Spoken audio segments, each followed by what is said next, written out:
And that after being in it 5 years, you don't know things, but you don't know what you don't know because you know so much. And then you'll hear Yeah. someone ask a question that's like at the beginning, and you're like, Yeah. I never got that. Yeah. Yeah. Yeah. I know. I know.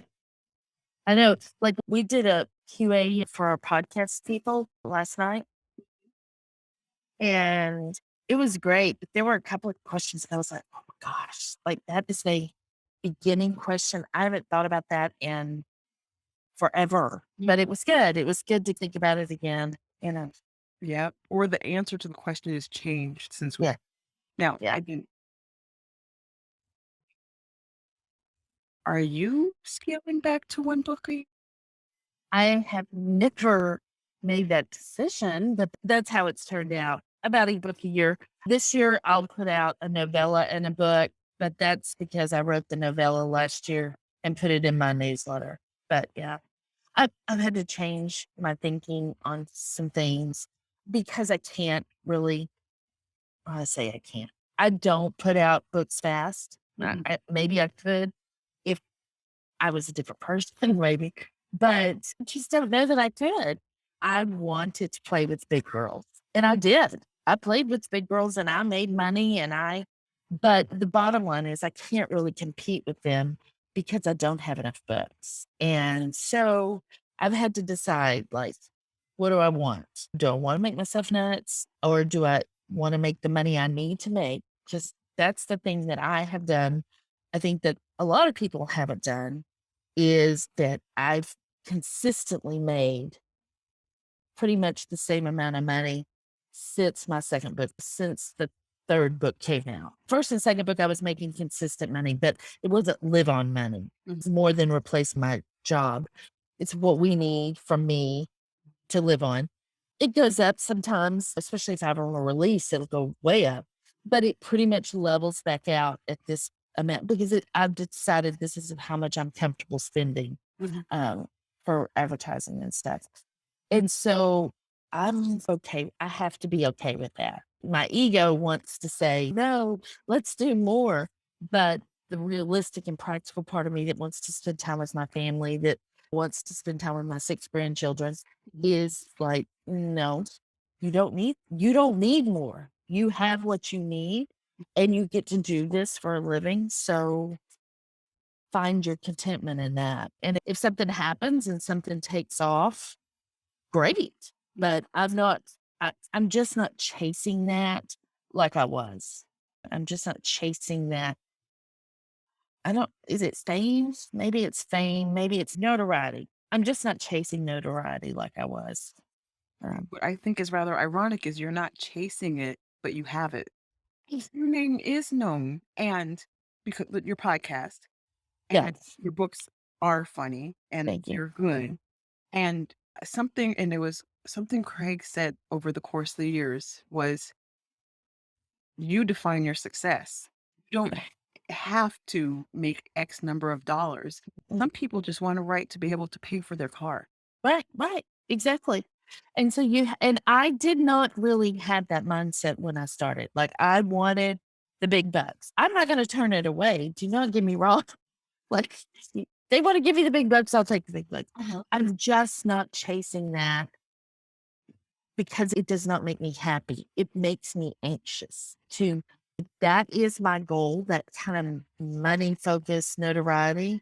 It makes me super anxious because then then I fail if I don't hit that. And Yeah. that's ridiculous because getting to do this at all is winning. So many people don't get to do what I get to do and get to do it full time. Yeah. It's been a little shift in my thinking this year. COVID has done that. It's helped because I'm not around people. If I was going to conferences and stuff, I might have a different thought on notoriety because I'm not gonna lie, I like people knowing who I am. But having been home and having time to think about what really is important, and I've had to really narrow that down. And with people, frankly, dropping dead, I mean, we're not guaranteed tomorrow at all. And so we need to really decide what it is we really want. I want to make enough that we've decided I need to make for bills and then extra, and extra being retirement stuff and vacation stuff and whatever. But I'm not chasing those big dollars right now. I don't that might change. That might change next year, but right now, that's not what I'm doing. I actually think that's actually a very good perspective, especially with the past year. Like, Yes. Yeah, I changed in the past year too. yeah, yeah. I just feel like there's just I don't know. It's just different. It just feels different. I don't know why it feels different. And also, I hear people that are saying, "Hey, I'm not getting the ROI on my ads like I used to." They would spend big amounts of money and then or releases and stuff and then not making ROI. That's everywhere. Yeah. Ev and I think that's just like the publishing industry Mhm. is figuring out that Amazon ebooks are important, and people keep saying that the big 5 aren't getting it, They're getting it. They're getting it. Yeah. and they had to get it because people can't go to the bookstores. Mm-mm. No, they can't. And so they had to really, and they couldn't get paperbacks shipped. So they had to focus on ebooks. So I pulled back my advertising because I too wasn't seeing if I went above a certain spend, which frankly was low for me before, I couldn't get the ROI that I wanted. So I had to pull it back to where I am getting that ROI and even better, really, but it's a smaller number. It's just a smaller number, but that's okay because I know what I have to have. You know what I'm saying? I just know what I need, and it's not these big gigantic numbers anymore for now. Yeah. Being honest, this is where I'm like, people should have followed my newsletter. I gave my book away for free, Yes. Yeah. and because I'm like, "I know you're hurting, and this is Yeah. the only way I can make your world better, Right. and I'm gonna put a chapter up a week, and I put a Yeah. chapter." Yeah. But, I did that with my novella, and then when it was done, I left it up for 2 weeks yeah, and let them read it. And then I took it down and did put it up. That's more than enough time. That was more than enough time for anybody to read it that didn't want to buy it, which is fine. Or spend the KE, whatever, yeah. not credit. And yeah, it's hard. It's hard right now. So Now I have a question just, like, for writing because you write sure. funny stuff. How do you come up with I don't know. Sometimes it just comes to me. I just think of a funny thing or I see something that's funny and I like go, oh, like I can take that and twist it and make it fit into my book. But sometimes I write just normal scene and then go back when I'm going back through in edits and stuff. And I'm like, I think I can make this fun and I have to work on it. It doesn't just come as funny. Like I've thought about the first 2 books I wrote, Running from a Rock Star and Running with a Sweet Talker. And I really used all my good jokes in those. I really wish I had paced myself, didn't realize I was going to have more. And so when I'm writing those books, for the most part, especially Rockstar, like the stuff in it, most of the funny stuff in that book happened in the first draft. Like it just did. It just came and the underwear where she writes her name in her underwear, like that was just part of it. And then the whole biscuit scene, which was embarrassing and stuff. The second book was pretty much the same way, except I did go back in and add some stuff after. But I don't think with Rockstar that I added anything after I wrote the first draft as far as funny stuff. After that, it got a lot harder. And two, because like you don't know what you don't know, but then when you know it, you're accountable to it. And so just writing in general is harder as you go along the more. And then writing funny is harder. And I'm not above using low hanging fruit, but I try not to use it all the time. I try to think of funny, awkward situational sort of things that we all get ourselves into. And that it just yeah, it just kind of and it usually starts with a little line of something, like in the book I'm writing now, they're on a mini road trip and they check into a hotel and she is pretty reckless and he's a by the book guy. And she takes on this character and tells this boy behind the counter that he's a minister and they're trying to find a church, but he's embezzled money. But then she's, could you put us close together? Because he keeps saying they need 2 rooms. And she's, I just want to be close, like adjoining rooms. I want to be close. And the kid says, okay. And she says, in case sex. And because Duke wants to wait until marriage, so that he doesn't mind embezzling money from people, but he would never fornicate before marriage. And so it's this whole big thing. And then eventually the kid asks Duke to pray for him because he and his girlfriend went a little too far. Duke just gets sucked into this thing and he goes along with it and he keeps going, why am I going along with it? But that all started with just one line, like almost a throwaway line that I wrote. And I wrote on a little bit farther and I went, wait. And I went back and I read it again. And I was, oh, I can make this a whole thing. And then I did make it a whole. When's this book coming out? That's the question, isn't it? Oh, It's supposed to come out in July. So hopefully still I just have had trouble writing. I've just had trouble. And I was telling somebody the other day, I don't know if I'm in burnout or I just hate this book. I don't I really don't know. So, just to be honest, I don't really know. Like I like the characters and I like what I've written so far. It's just I don't know. The ending, the last part just seems not great. And so I'm having to peel it apart and figure out what's wrong with it and stuff. I'm a pretty intuitive writer, so I know when it happens. I just can't tell you when it happens. I just know. And so I have to go back and feel my way through it. And yeah. And I don't plot very well. I plot some, but I don't plot very well. So that's, yeah. I don't know. I'm just, yeah. I don't know. I'm in a weird place. It's in a weird place. I I don't think know. all of us are. Though before this, times did you go out versus now? Oh, hardly ever. Oh, yeah, before COVID? Oh, I was out all the time. And so you had beaten yourself Yes, experiences in this past yes, year. You're at least for me, my experiences have been limited. And so I don't think it and I'm about sick of these people I live with, and they're about sick of me. We just all been together. They're sick of me too. I'm no peach, believe me. So we're gonna, yeah, nothing funny is coming out of here real well. Put something in my newsletter. I went to the dentist the other day, and when I said bye, I said, bye, I love you to my dentist. And so I put that in the newsletter. So I had something funny, but my newsletter is usually like anecdotal anecdotal things about me, stupid things I do and embarrassing things I do.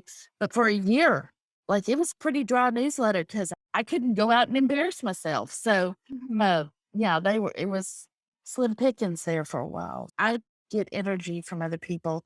I get energy from ideas, creative ideas from situations and just being in something. And even if something funny doesn't happen, I think, oh my gosh, it'd be hilarious if this happened. And then it just starts, it's like brainstorming. I love brainstorming because you start with, you can throw something out there and it's totally ridiculous. But then that starts other people thinking about it, throwing ideas out. And by the time you're done, you've got this beautiful idea because it was crowdsourced, which I love. Yeah. So are you're a discovery?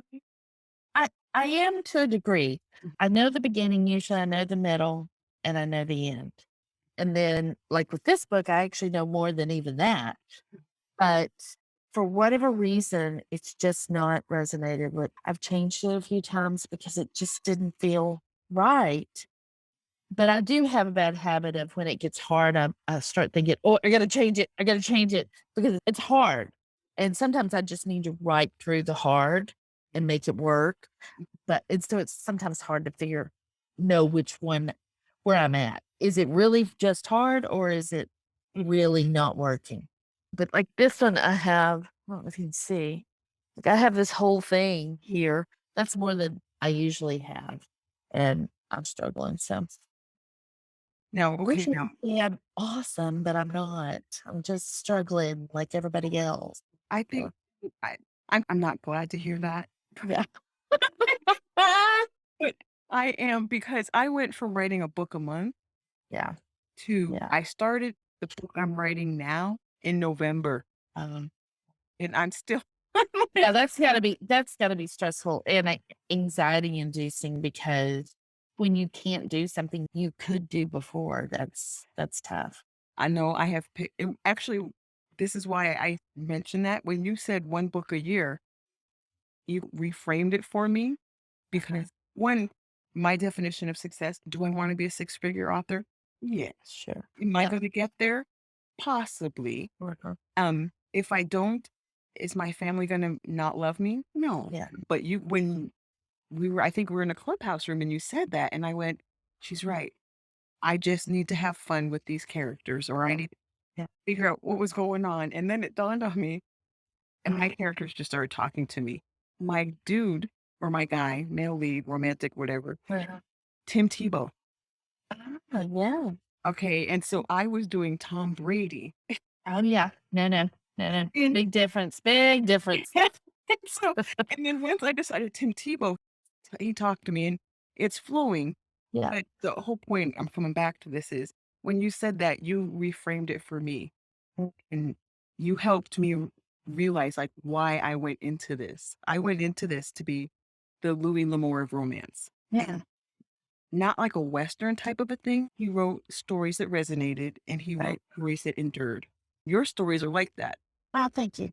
Thank you. And that's you helped me reframe. So that's why Oh, I'm well, that's good. asking your schedule. So Yeah.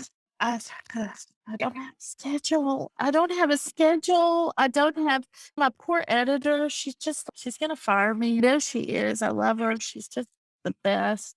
But I don't. The problem with me is problem. It's my process. I get books out and my books are pretty successful and they're pretty funny and people like them. There are people that don't like them, but that's okay. They're not my people. But I have to live in the story, not just type it. I have to live in it. Like I have to see everyone. I have to know everyone. And if I don't have a grasp on that, then it's hard for me to like finish, or I can maybe get a first draft out, but I won't have a good second or third draft if I don't know these people like I need to know them. And sometimes it takes longer. Sometimes it doesn't take very long at all. Like the fourth book in the Bride series, I just knew those people. And actually, even Homecoming King, I knew a lot about them. And their like goal, motivation, and conflict was pretty clear. I knew their wounds. And once you know their wounds, then you can just hammer away at them. But these 2 in this book, it's a little murky. It's a little murky. Their wounds are a little different. And also, people are so sick of me making parents mad. Like I had somebody say, "Were your parents just terrible? Because the parents in your books are terrible." I'm like, "No, actually, my parents are lovely people." So, yeah. So I'm trying to do different things. This one does have not great parents, but the motivation is there to they do things because they love them, not because they're just being mean. yeah, So yes. because Yeah. like as a parent, I Yeah. have to go back to my kids and apologize. Oh, me too, all the time. Yeah, all the time. Now, and I'm hoping your number is close to mine. I'm not going to tell you my number. How many times do you go through your book? Oh, usually 3, 3, sometimes 4. It depends. It depends on how bad it is, but usually 3 is pretty.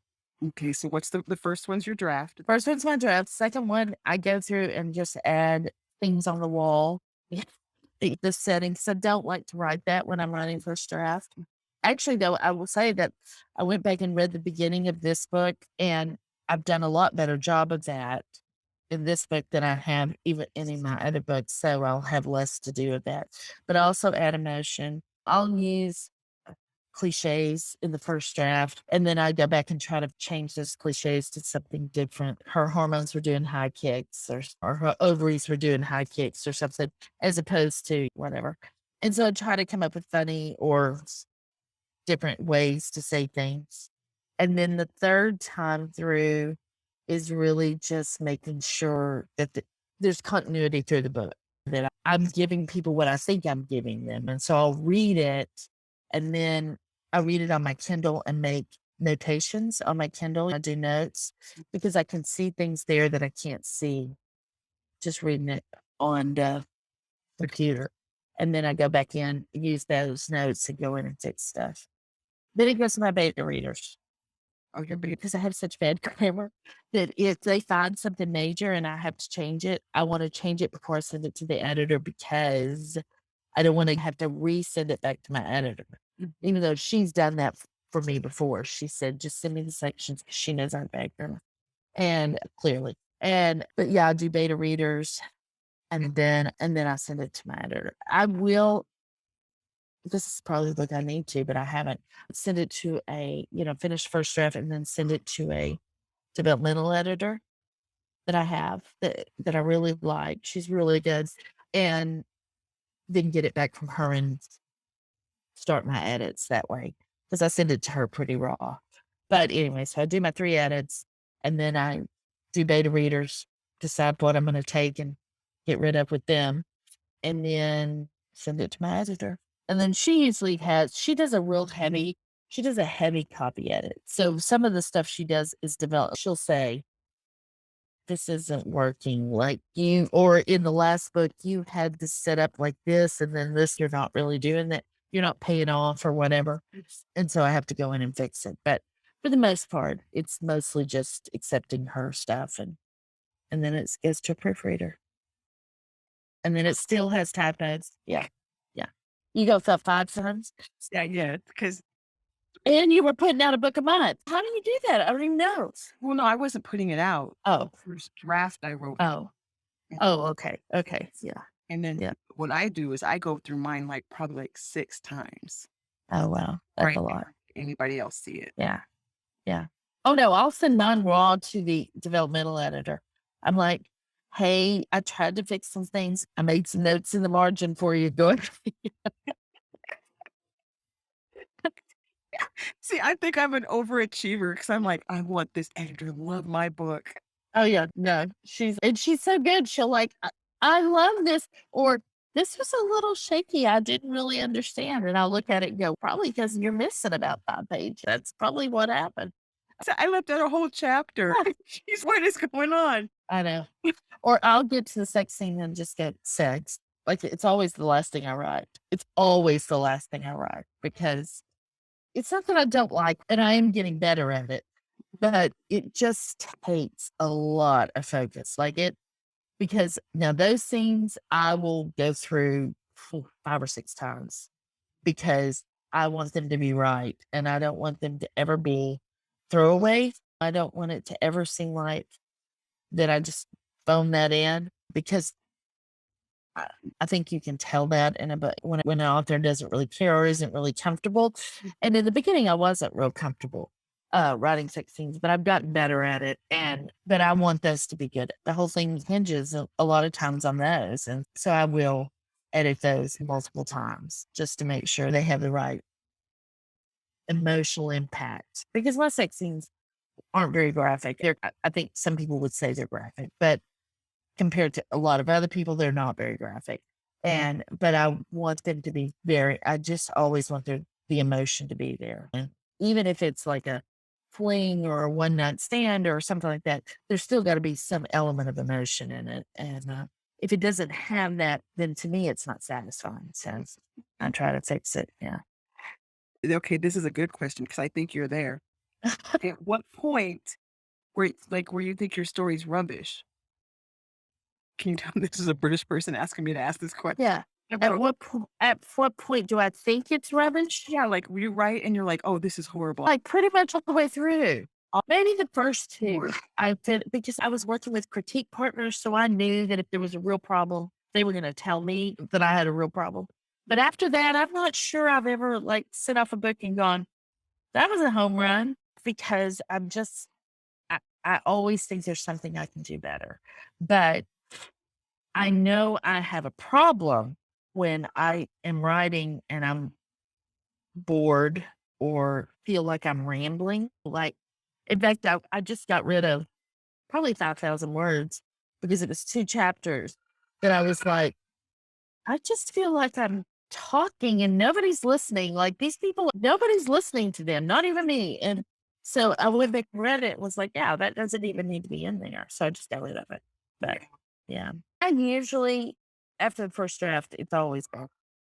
And in fact, I've said, "Oh, this looks horrible," and my daughter will say, "Oh, we're at that point in the process," because they hear it all the time. And in the beginning, you're like, "It's the funniest thing. It's fabulous. It's awesome." But if you've worked on it for months and months, you're like, "Oh, this is horrible," because you get used to it. You're sick of it yourself. So I don't know if that really helps, but um, for me, I feel like I've done my best. Like I never send a book out. I would never put a book out that I didn't feel like I had done my best. But my best may not be the best story. It just may not. And so I'm not the one that gets to decide that necessarily. The readers are. But I know I've done my best. So You sound like very very, very one. You just don't know. It like characters at the end. Do you well, like them at the end? oh yeah, yeah. And I'm really good at beginnings and I'm really good at endings. Like I'm listening to my Becoming King audiobook that I'm producing. I hired it out, but I had to approve the final files. And I was driving today and I was just like getting really like emotional. And I was like, why am I so emotional? But it was because I was listening to my own audiobook. Like I was making myself cry. I was like, oh, this is a good day. This is a good day. But it's towards the end. And I was like, oh, if you could, a mediocre book to really if it ends on a really good note, is that's a home run. I don't try to write mediocre books, but I think people don't give enough credit to the beginning and the end of a book. If you can write a good beginning, something that grabs people, and then continue to pull them through the story, and then give them that big satisfying ending, they'll love you forever.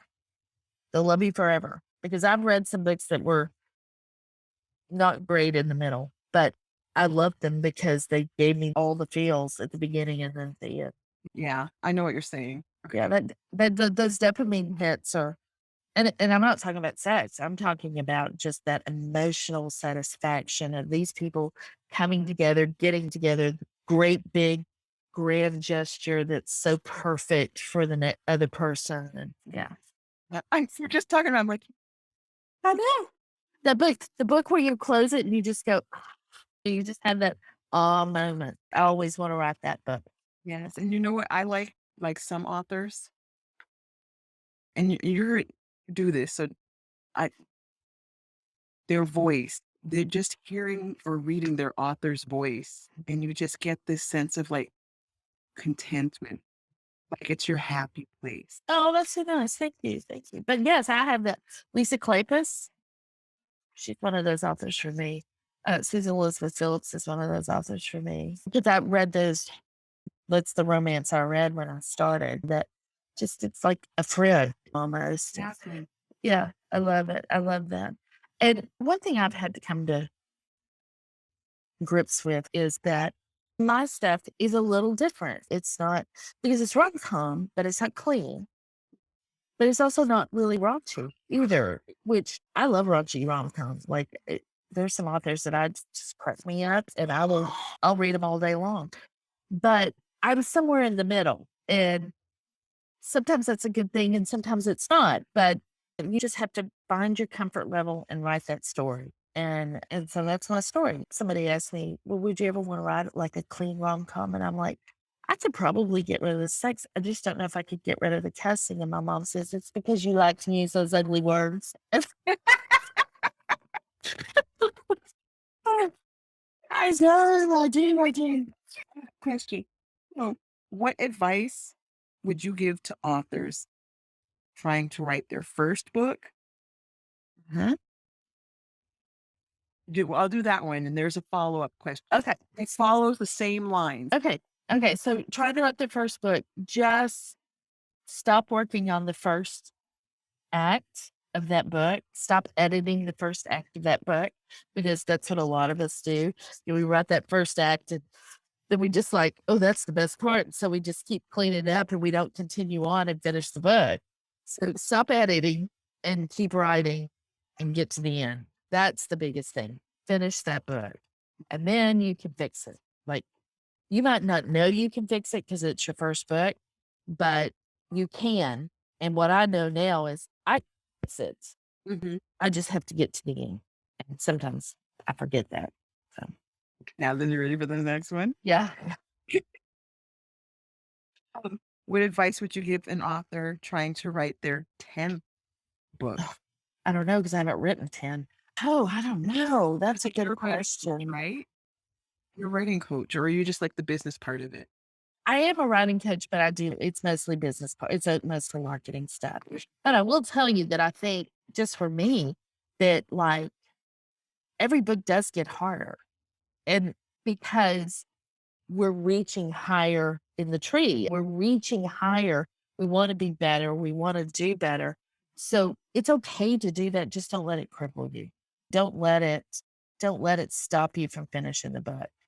I'm gonna write that down because I think I need to meditate on that just a few minutes. So, oh my gosh. Oh Lord. It's so true. So Okay, both of us are writing that one down. yeah, Okay, at the beginning, because like I know your story, like yeah. old blood for the edit, and you were working too. Mhm. What motivated you? What I don't know if the word is impelled or compelled, but that's wanting it really bad. To sell plasma? Yeah. And to yeah, I would get up and either get up in the morning and go sit in line to sell plasma because you could get there like around 4:30 or 5 and get in line so you could be one of the first ones in because it took a while. It took a while.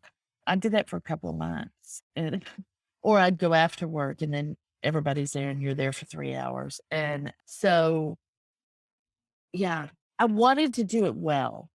That's why you wanted to do it. I wanted to do it well, and I knew to do it well, I had to pay for edits. I just had to have an editor, and I didn't have any extra money, and that seemed like something doable that I could do that, um, to make sure I had those edits and the cover, all the things. I did use it to pay for edits, but I used other money to pay for cover, you know what I mean? It's just like where I could scrape it in from here or there. But yeah, I wanted it to be able to stand up against some of the books that I loved. And they were trad books mostly that I loved. And I just I didn't want to embarrass myself. And, you know, and we were talking about the notoriety. I wanted the notoriety too. I was in this group, this smarter artist group with these great people that were doing great, amazing things. And I wanted to be one of those people. You have to go slow. But I knew from watching those people the things that needed to be done. But then I'm gonna take it back a little further. Why? Oh, um, I never thought I could be a writer because of the a aforementioned bad grammar. But I would always make up stories. Like I would tell myself stories going to bed at night and stuff and always. And even as an adult and everything. But when we moved to Houston from Austin, gosh, in 2007, so however long that was, 14 years ago, and I left all my friends in Austin. And they were the kind of friends you'd want your whole life. Like our kids had grown up together. They were just the best friends. And so when I moved here, my husband had his new job, so he was busy with that. Our son was miserable because we were in the middle of his junior year. So I was trying to help him through. And then he left as soon as, I mean, he left and went back to Austin as soon as he graduated high school.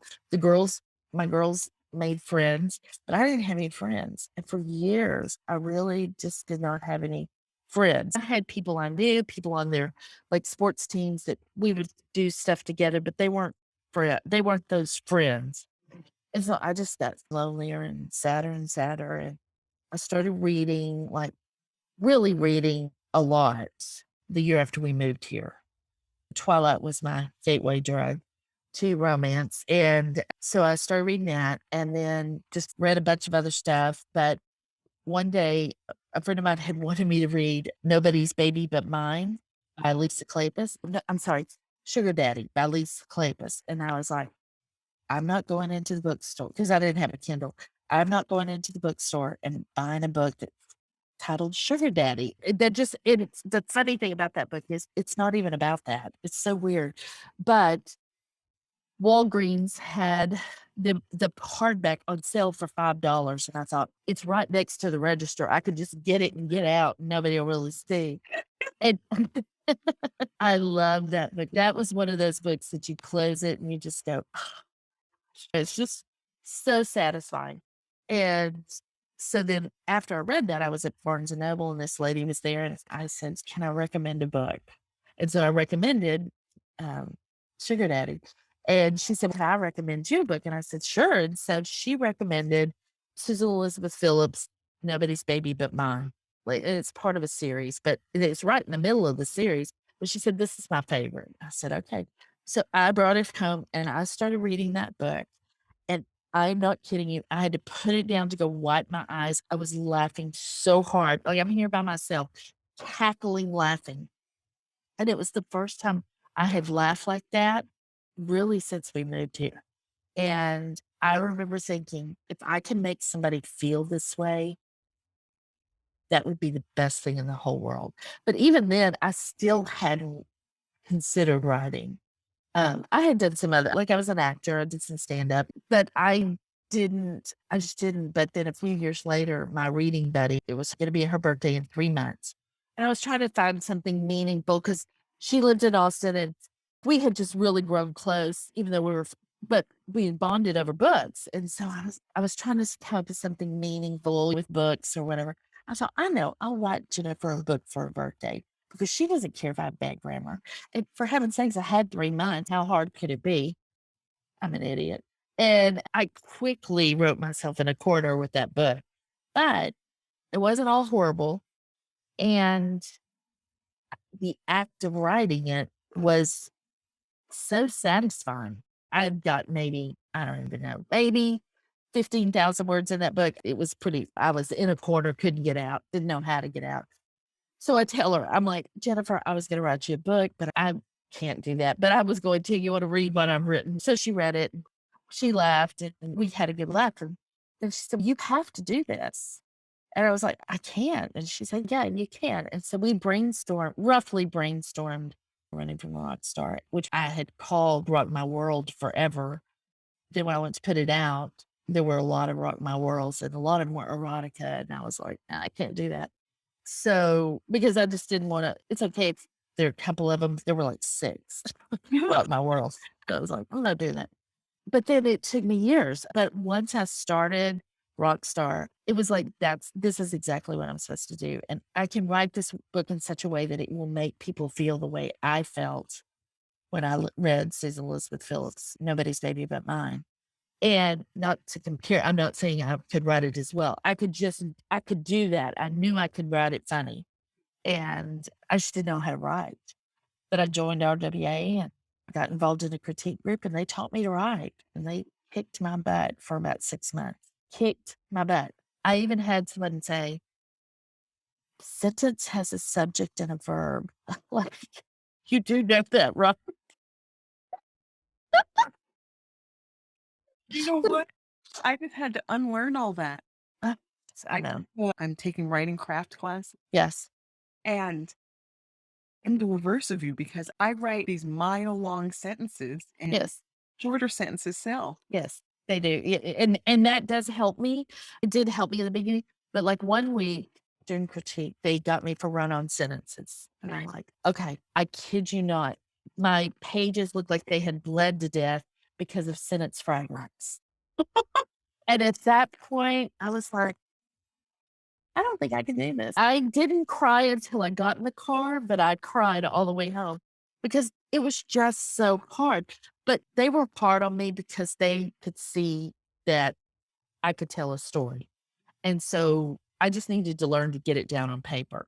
And then you can pay an editor to do a lot of stuff. I'm a little bit better, but I'm not great. I'm still not great. I feel bad every time I send something to Serena, my editor, because I'm still just not great. And but that 6 months after I joined that critique group, I won my first contest, RWA contest with that book, with the first part of that book. So I give them all the credit. In fact, we all got together. couple of weeks ago outside social distancing things because we're not involved with RWA like we were before. And so we haven't really seen each other. And I told them then, like every chance I get, I give them the credit for teaching me to write because it could not have been easy. But it was the best thing that ever happened to me. And they got my humor. They didn't try to change the way I told a story. It was just the perfect storm. It just was. I was very fortunate because I know a lot of people go into critique groups and that is not their experience. But I was just really fortunate. And then another woman took me under her wing and helped me even more. And actually, two other women. It was just that the act of writing was satisfying, but I wanted to help. I want to make people feel that way. I want to make people happy and laugh and lighten their load just a little bit. And I do it through writing. Oh, good. It was long, but good. No, I love it, and Good. but I think that's ultimately, like, wanting it badly enough, Yeah. Yeah. that's what you wanted. Like, I know you knew you needed the other stuff. Yeah. No, you're right. It was important to me that I have the opportunity. Now, whether I pulled it off or not was another story, but I wanted the opportunity to make other people feel that way about a book, about a story, lose themselves. The emails I get of in fact, the first email I got was, from Julia Kent, who I met at the Smarter Artist Summit the first year. She wrote rom-com, and I had reached out to her before we even got there. I'd never read her, but I knew she wrote rom-com. That was my sign from God that I was supposed to go to this thing. Had not put a book out, but I reached out to her and just said, "Hey, I'd love to buy you a cup of coffee." And so I did, and she was very gracious. She gave me lots of great advice. She said, "Let me know when you get this book written." And I said, "Okay." And so I asked her if she would blurb the book. And I really just expected her to like read the first little part and then write me a blurb or whatever. She was very gracious and said she would. And I got an email back from her and she said, and basically, my intent was just to read the first part, get an idea for the book, and I'll write you a blurb. But her husband went into the hospital and she said, "I was so worried. And this was such a great distraction that I just couldn't stop reading. I just kept reading." And that to get those emails that it gave me just a little bit of a reprieve or help me, whatever. Those are the best emails in the world. You can't put a price on that. So that's really why I do what I do. I'm not the best writer in the world. I'm a pretty good storyteller, but uh, everything I write is with that intent to make my reader's world a little bit better for a little while. That's it. Yeah, Oh, good. that's funny, I didn't even think about that because Julia Kent, the book that at the Smarter Artist when it went bestseller, Yes. Yes. and that book, I got in trouble because I was reading it in bed and sleeping, and I was laughing Yes. Yes. so this is funny because then the next year I go to Smarter Artist and I meet you, and I got your book, and I was in an airplane, and I got in trouble again. I laughed so hard. Oh, I love that. It's the best story ever. Yeah, I love it. I love it when I get the emails that or the reviews that my husband kicked me out of bed because I was reading it, or that he was like, he finally just said, "What are you reading?" And I read him some of it, and then I kept reading. He wanted to hear the rest. I love those stories too. But it's true though. Yeah, I think and you are a phenomenal storyteller. thank you. And something I learned from Neil Gaiman, and this was the game changer for me. I was on Twitter and someone said to Neil Gaiman, "You have a typo in your book." And "I'll add it to the list of the 12,000 others." Yeah, With yeah. one typos happened, but then another one was I bought one of his books and he was like, "I've added X number of words to this book." And it's the same book. So he basically like improves upon what he's Yes. already done. What he's done. Yes. Yeah. Yeah. And and what he like shown me, I hear from him is it's the story, Yeah. the grammar. Yeah. It's something, and a lot of people let that stop them. Mhm. And that's why I tell the story that way, because I don't ever want that to let anybody stop them. And what's so funny is that my husband and I have talked about this many times, because if we had stayed in Austin, there's no way I would have ever written. I was not reading romance. I really didn't even read that much. I read Harry Potter and I loved them, but read some thrillers, but just wasn't a chronic reader. And then moving to Houston really set me up to be alone enough to look at things differently. And I was 50 when I really seriously started writing. Like, I had started that book, but then put it away, and then my computer crashed. I lost the book and all this stuff. But my daughter found the flash drive with about 20,000 words on it, of that book. And it was right before I turned 50. And I was like, you know what? It's now or never. So I went into it knowing I knew nothing. And, but I don't have necessarily a really thick skin. Like, even a year before, I would not have been able to do this. I would not have been able to take the criticism, take the instruction. I would have either been too precious or too insecure to be able to do it. And so it was just the right time for me to do it. And I think that's so cool, because sometimes people have the tendency would be to think, oh, I wasted all this time, but I didn't, because I know. And even before the day I got serious about it, I wouldn't have been able to do it. So it was just a mind change and a way to think. Yeah. And I wanted it. I wanted to be able to do it. I think that's probably what gave you the resiliency is the Yeah. Lots of tears were shed. Yeah. Like, I blew out my vein, selling plasma. That was very painful. I cried all of that. Besides just being critiqued from hell and back, there were lots of things dealing with the job when it's sucking the life out of you. But you got to work your job and then do this on the side. And those first two books were really written at 4:30 or 5 in the morning for the most part. I would get up and write them right in the mornings. I write in the weekends too. I was pretty disciplined, which is weird. That's not my general MO, but I wanted it. I just wanted it. I wanted to write. It's been good. I need to remember that. I need to remember why I got into this in the first place. So. you want me to send the podcast. Why did you start the podcast? Oh, Sarah and I, so we go to the Smarter Artist, we meet, and then we come back to Houston, we realize we live 10 minutes from each other. And then our other friend Danielle, we live in a little triangle. From the beginning, we just devoured podcasts. That's how I got my indie publishing education, was through podcasts. So for a couple of years, we've been saying that we wanted to do a podcast. It's like, what do you do? And you didn't want it to be like everybody else's. But then there's not that much. It's hard to be real original. There's only so much you can do.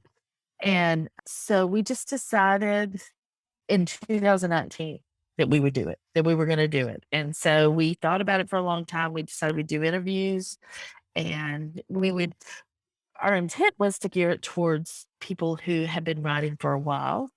But what's interesting is we have people like the whole gamut. Some of our listeners have never put out a book. And then some of our listeners have 20 books out. And we get emails from both saying, oh, I love this interview. Learned something new today, or I hadn't thought of it that way. And so that's awesome. And then we talked to Becca Sign, and Becca, because we had some stupid name like, or not stupid, vanilla name like indie publishing or whatever. And she's like, no, don't do that. You need something that's going to be catchy that people will remember. You want a phrase or something like that. And so I, I think I came up with Wish I'd Known Then. And then Sarah was like, we got to do for writers, because then anybody could just jump on. And so we did that. And so we planned it out like for a good 6 months. And Becca had suggested that some of our first guests be people who had audiences, other podcasters. And so Becca was our first guest. And it's funny because this year it's been great. People have really responded. But really, in the last maybe, I don't know, 4 months, it's really taken off. It just feels like so many more people are listening and talking about it and sharing it with people. And I don't know why we try to have really good guests. We try to have a variety of guests. We realized for a while we only have pretty much women, so we've gotten some men, and then we realized we really hadn't had people of color at all, and so we've scheduled some people of color. We had Nana Malone, which was, in my opinion, one of our best interviews. She's just amazing. And yeah, so we're trying to hit everything because there's so much more than just writing the book. I mean, in a lot of ways, writing the book's the easy part. Mhm. It's not, but it's again, it's just a way for us to get back. We don't make any money off of it. Occasionally, somebody will have a class or something, and we put that affiliate link in, but we always tell people, but we don't make any money. I don't even have a nonfiction book. Sarah at least has a couple of nonfiction books. I got nothing. Probably not going to write any, but I just love the interaction. I just love the interaction. And for us, I think last month we had over 8,000 downloads, which for us is huge. I had no idea. Yeah, like we don't know on a scale of what's good, what's not, but for us, that just seems like a huge number. And so we're just so pleased that people are responding to it. And I've said this before, we're not the only two women doing a writing podcast. With Spod Girls, there's 4 women that do that. But I love that we're 2 women that kind of unapologetically talk about something we know something about. And if we don't know the answer, we find people to give that answer. And I love that. And I just love that we've helped people. I'm on the Enneagram. I'm a number 2, which is helper. It's right in my wheelhouse. And so I just love it. And Sarah does a lot of the work. I always tell people if you want to do a podcast, get a podcast wife like Sarah, because she's just so great. And because I am a little bit tech challenged. And then my daughter edits it for us. So thank God. Because we've done intros like 4 or 5 times because we've messed up on them. It's a 10-minute intro. How can we mess up so badly? But we do. So we just love it. We just love it. It's just I don't anticipate that we would stop doing it for a while. We just yeah, so fun. Yeah. Do you guys have a schedule? Yeah, we do. We try to record on Mondays and Fridays, but what generally ends up happening is most people schedule on Friday, but we're booked through July with interviews. Um, yeah, and we just have a real variety of people. Like Friday, we're interviewing Nick Thacker, and he's just such a super smart guy in so many ways. And uh, we just we try to get ahead in case like Sarah's going to be moving, so we're going to have some ahead. We're both trying to do some kind of vacation this summer, so we need some ahead there. But we try to schedule on Friday. But if somebody's out of the country, like in Australia or um, well anywhere, if they can't do Friday or we have to, we're really flexible. We and we have a PA that helps us with scheduling, so that helps a lot too. That's off. Yeah, if anybody's thinking about doing a podcast, I would highly recommend finding somebody to edit it for you because that takes a ton of time. And if you have a PA that will just help you run with a few of the administrative tasks, like contacting, I usually reach out and say, "Hey, do you want to be on a podcast?" If it's somebody I know or have had contact with. And then if they say yes, I'm like, "Give me your email address. I'll have our PA send you the scheduling link." And then they can schedule themselves. And we don't have to do any of that. We just have to be there, which a couple of times we've gone, "Oh, we have an interview today." Yeah. Well, it's hard because you're also busy. You're also running a business. So, yeah, I just love the connection part of it. And for this year, for a time when we haven't been, connected in the traditional way or usual way, this has been so great for me and my mental health. Now, have you been doing like Zoom lunches and things like that? I've done some. I've done some of those, and they're good. They're good, but they make me want more. They're not as satisfying to me. Because I want more than that. I'm never satisfied. But I think it's an extroverted thing too. I mean, it's just hard.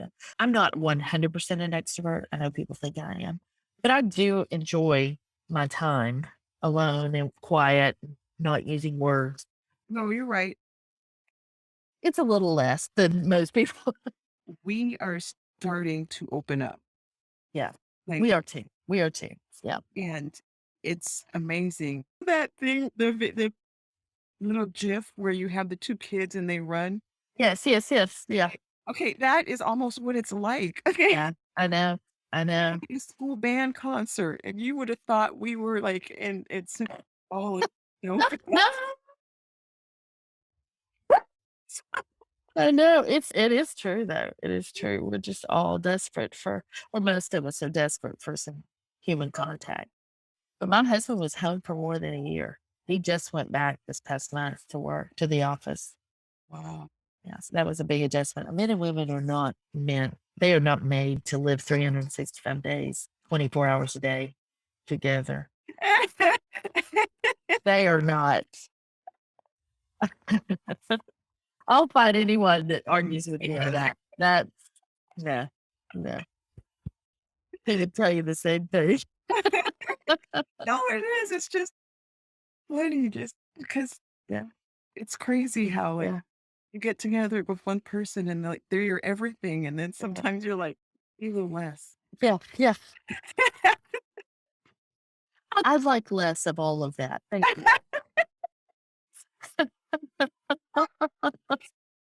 Oh gosh. I I think I got it all because they didn't Okay. that many questions, and actually, I just wanted to know, like, all of that type of stuff, so oh. Yeah, that's great. Awesome. Thank you for including me. I appreciate it. I'm very flattered. You have inspired a lot of and I think will help more, especially you said some amazing things about not giving up. I need to not give up. Yeah. Uh-huh. Yeah, I see now that you remember why you Yes. Yeah. It might be easier to finish the story. I just need to really, it's just like I'm pretty unmotivated about everything right now, which is weird because I think I was more motivated last year, but I'm tired. It was great talking to you. think It's tons of fun. you've inspired me. Oh, good.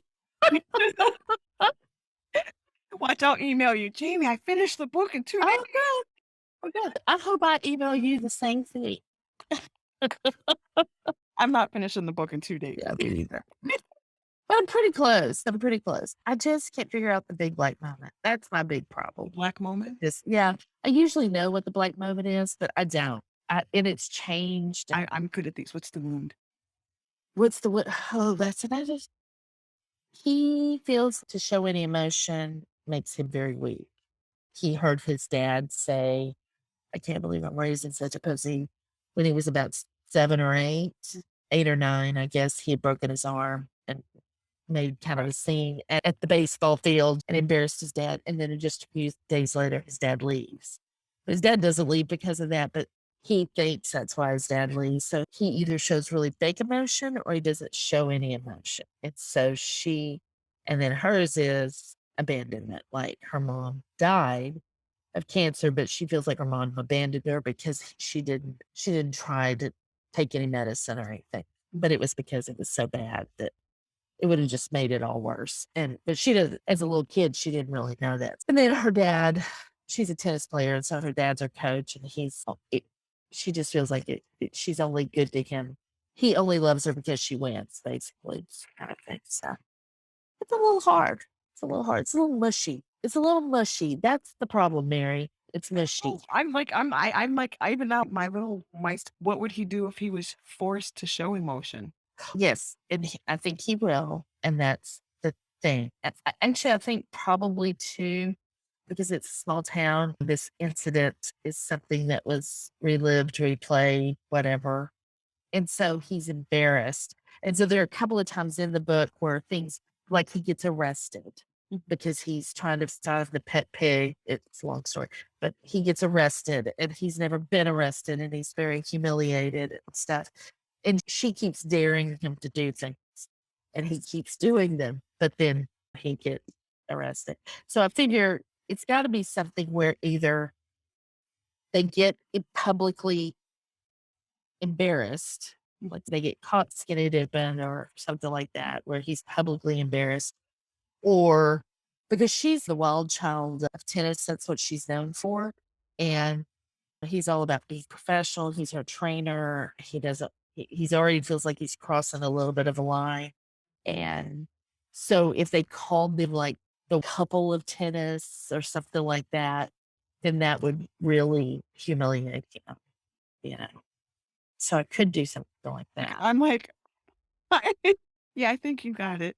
Yeah, and now do you know the prologue is she's gonna be playing Wimbledon and he's gonna walk in dressed like the queen because he lost a bet. Because they're always betting and daring each other to do stuff. So that's funny. But So, yeah, and that would also, like, lend itself to the reputation. yes, yes, it's not a bad book. It's not a bad book. I just can't finish it. I don't know why I can't finish it. It'll I come, don't know if it's me or if it's the book. I just don't know. or you Hopefully, I know the feeling you're talking about. yes, Waiting for something, like yes, the last pin to turn. yes. I just haven't had that moment of, oh, that's why they do what they do. And Okay. then I can, yeah, because the last book, it was totally, you could almost see what was going to happen a mile away. But I think I did it in a twisty way that maybe people didn't expect. But it was so clear what their wounds were and how they were. So, anyways, I better go help my husband. He's trying to get the baby to bed so, because my Okay. daughter's working. So, but thank you. Thank All you right. so much. You're welcome. Bye. Bye.